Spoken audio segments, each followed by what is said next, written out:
Hello guys, magandang gabi guys. What's up guys sa aking channel.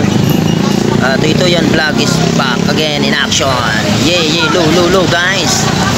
So nandito ako ngayon guys sa bayan ng Naik, Cavite. Dito guys ay makikita natin may bagong bukas na naman kasi magdi-December na. Ayun guys, yung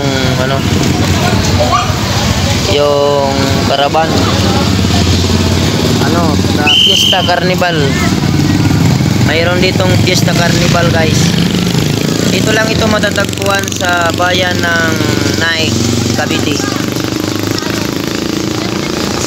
Yan, kasi December na, malapit na Christmas.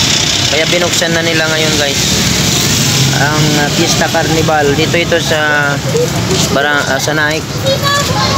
Pag papasok kayo ng palengke, Petron, malapit sa BPI. Malapit sa BPI. Dito yan guys sa Naik. So marami na dito guys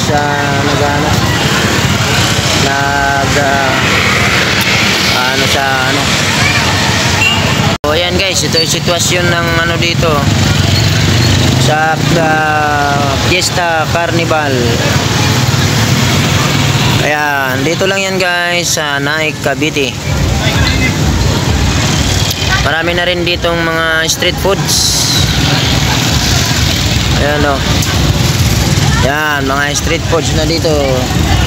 Malapit yan sa BPI. Ayan. Dito naman guys, papunta ng Tracy yan. Tracy. Dito ang proper Cavite. So doon guys, dito lang yan sa Along Naik.